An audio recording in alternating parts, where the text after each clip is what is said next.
It makes sense now when we see all of what is going on in the news and on social media. People are devoid of the truth. That's why they're constantly bickering, constantly arguing, constantly name calling. And this is really the reason why I started this podcast, because I understood that the only way we can achieve unity and truly understand one another, we have to go through Christ Jesus to get that. He is our common ground.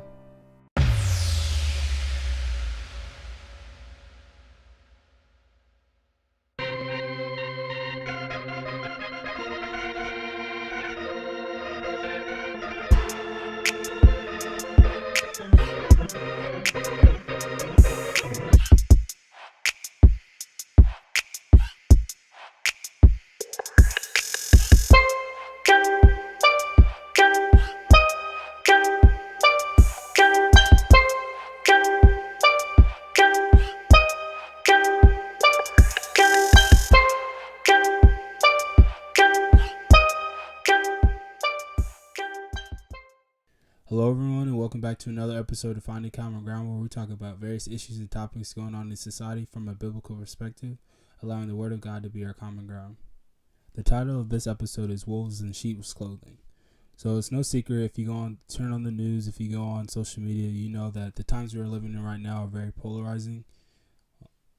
We go on social media and it seems no one can get along or agree. Everyone has their own opinions on morality, right and wrong, etc. We see lines being drawn in the sand and conflict. If you don't believe this way, you're an XYZ, they want to label you. And even the church isn't excluded from this type of disagreement. We see all the different denominations and people arguing over which one is right, who are the true Christians. And my question is, what does the Bible have to say about all this, and is it a new occurrence? I believe it's actually not. Human beings fighting amongst themselves is a tale as old as time. The church is no different. Because we're humans, there's going to be disagreement.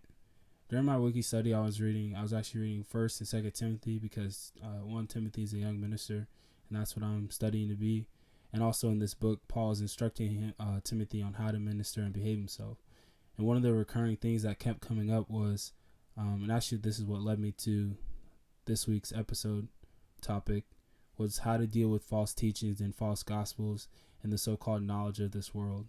And so today's episode, we're going to focus on the instructions that the Bible gives on how to identify false teaching and gospels, and also how to identify the quote-unquote wolves in sheep's clothing. But before we get into that, I want to preface this earlier, like I mentioned, with disagreements and how they exist because we're humans, and how it's not necessarily an indictment on the gospel message just because people disagree. And so people will try and say that Christianity is not true because look at all the different denominations, they can't even agree on how to baptize someone, or different misinterpretations of scriptures. And one thing I would say to that is that that's really not God's doing, that's man's doing, because man made denominations, and that it really has nothing to do with God. And so just because humans disagree, that really doesn't prove anything. So like if someone were to say or look at the earth, for example, if someone says the earth is round and then someone else says the earth is flat, because they disagree, does that mean there's no earth? Of course not. So the same thing can be applied here. Because the people may disagree on certain things, that doesn't necessarily mean that Jesus didn't rise from the dead, and that it has absolutely nothing to do with Jesus rising from the dead or if God exists. And so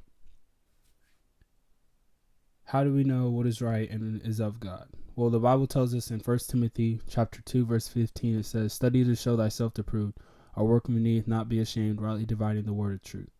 And so the first step is we have to know the Bible and its teachings for ourselves. You have to read and get guidance from the Holy Spirit. God can speak through people, and he does speak through people. And one of those people could be your pastor, but if he were to say something wrong and you're not studying the word for yourself, how would you know what he's teaching is wrong? And so that's the first step. We need to be able to know what the Bible says for ourselves, be studying it on our own, knowing the right doctrine, knowing what the Bible actually teaches, and understand the underlying meaning in all of it for ourselves, so that we be able to distinguish and know if someone is saying something that's not in accordance to the Bible. The next verse I want to read is 2 Corinthians 10, verse 5, which I think gives us an example on how do we know if the teaching is of God. And it says, we destroy arguments and every lofty opinion raised against the knowledge of God, and take every thought captive to make it obey Christ. And so what I get from this is that anything that strays away from what Christ did for us on the cross isn't of God. And that can look like a lot of different things. But one thing that I always notice is in different religions and in certain denominations where they teach a work-based salvation, saying that we have to earn our way or do something in order to be saved. So anything that takes the focus away from what Jesus did on the cross and put it on us or whatever. And in this situation with works, it puts the emphasis on us. And so we know if it's taking the focus away from Jesus, we know that that's not in accordance with God's word. And so that's one example. We know that Jesus says, "I'm the way, the truth, and the life. No one comes to the Father except through me." And so if someone's trying to say that anyone can be saved, or you don't need Jesus to be saved, or that you can be saved by any other means, we know also that is in contradiction to the Bible, and that would be a false teaching. And so again, when you hear claims and various teachings, we have to go to the Word and see what it says. And so the next verse is 1 Timothy 6, verses 2 through 5. This is the ESV version. The Bible says, "Teach and urge these things. If anyone teaches a doctrine and does not agree with the sound words of our Lord Jesus Christ and the teaching that accords with godliness, he is puffed up with conceit and understands nothing. He has an unhealthy craving for controversy and for quarrels about words which produce envy, dissension, slander, evil suspicions, and constant friction among people who are depraved in mind and deprived of the truth, imagining that godliness is a means of gains." And so during this time, and as well as now, we have people who are going around trying to twist the Bible and twist the teaching of the word to benefit themselves and fulfill their own selfish interests. So at this time and now, through the prosperity gospel, we see people are surmising that to be rich is to be favored in God's eyes. And also there's people denying the authority of Jesus. And we know that from that verse earlier that Jesus is the truth. And so when someone denies Jesus, they're actually denying truth. And thus the Bible in this verse describes them as having a depraved mind, meaning they have no guidance and no truth, so they look to things of this world to give them knowledge. An example of this is when I was watching a debate between a Christian apologist and his name is like Cosmic Skeptic on YouTube. He has over like 400,000 subscribers. One of the videos I watched was actually it's kind of saddening because you realize like just the weight of what this verse is, what the depraved mind means. And the Christian apologist was asking him a question about morality and how he knows right from wrong. So example the guy gave him was, how do you know that torturing a baby is wrong? And what he said was, he struggles with answering questions on morality and imposing on people because, quote unquote, imposing on people because he doesn't really know if he actually exists.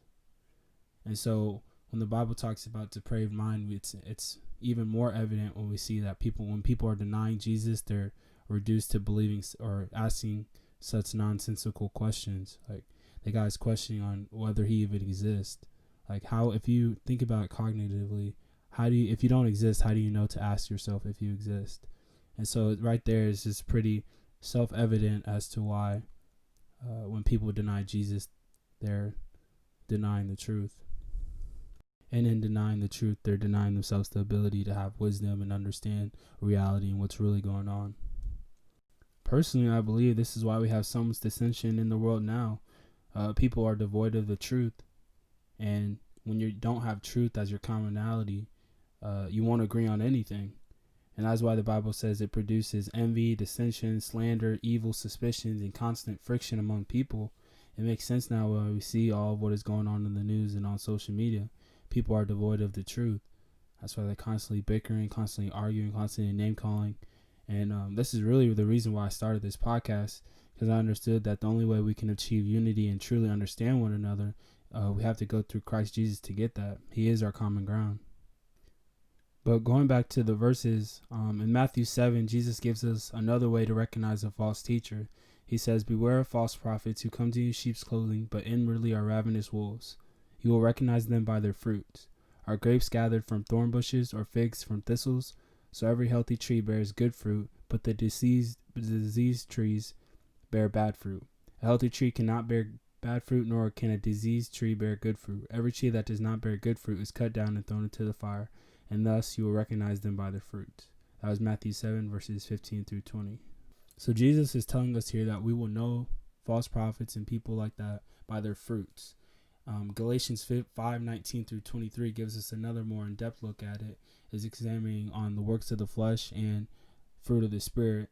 Now the works of the flesh are evident: sexual immorality, impurity, sensuality, idolatry, sorcery, enmity, strife, jealousy, fits of anger, rivalries, dissensions, divisions, envy, drunkenness, orgies, and things the like. I warn you, as I warned you before, that those who do such things will not inherit the kingdom of God. But the fruit of the Spirit is love, joy, peace, patience, kindness, goodness, faithfulness, gentleness, self-control. Against such things there is no law. In these verses, we see that there are specific examples of what it looks like to be led by the Spirit and what it looks like to be led by the flesh, and that our fruit will manifest if you're led by the flesh in sexual immorality, impurity, anger, strife, jealousy, things of that nature. And if you're led by the Spirit, you'll have love, peace, joy, patience, kindness regularly. Those are the fruits you'll consistently bear in your life. And so based on these verses, we see on how to distinguish between the two. And we also see the need to examine our own lives and those around us to make sure that we are indeed bearing the fruit of the Spirit. So the next verse I have, the Bible says also in 1 John 4:1 through 3, Beloved, do not believe every spirit, but test the spirit to see whether they are from God. For many false prophets have gone out into the world. By this you know the Spirit of God. Every spirit that confesses Jesus Christ has come in the flesh is from God, and every spirit that does not confess Jesus is not from God. This is the spirit of the Antichrist, which you have heard was coming and is now in the world already. And so this verse is tying it all the way back to the beginning when I mentioned that Jesus is the truth, and anyone pointing away from Jesus is not of God, and anyone pointing towards Jesus is of God. And so we see the need to be able to decipher and distinguish between the two. And these are kind of broad examples, but for me they help because it helps me know that if someone is pointing away from Jesus, meaning that they're saying we need to do something and saying that what Jesus did on the cross wasn't enough, I know that's a red flag immediately, and that helps me. There's also other examples when you read your Bible. The Bible talks about the different things that people teach, and if you get into like theology and doctrine, you'll be able to distinguish even further.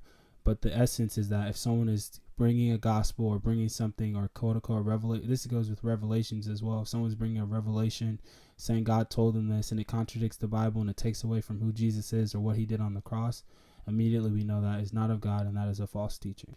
And on the other hand, we know that if someone is producing the works of the flesh, as mentioned earlier, which was sexual immorality, jealousy, strife, anger, sorcery, idolatry, things of that nature, we know that those people aren't led by the Spirit. And we know if someone is led by the Spirit, will be producing constantly in their life love, joy, peace, patience, kindness, goodness, faithfulness, gentleness, and self-control.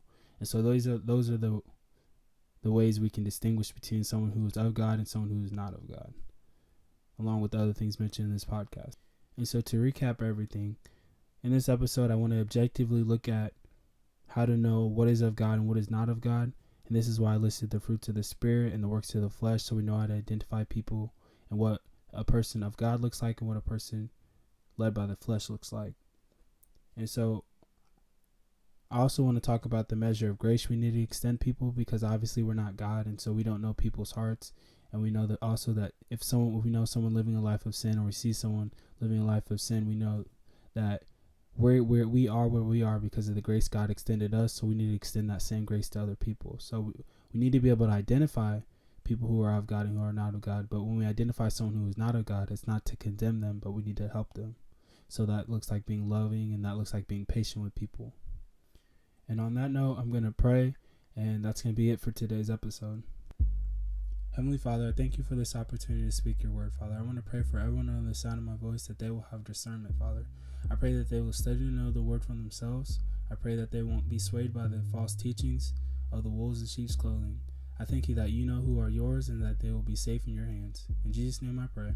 Amen. As always, guys, thank you for tuning in to another episode. If you enjoyed the message, please share it with your friends, and also subscribe to the YouTube channel. That always helps. And I'll see you guys next episode.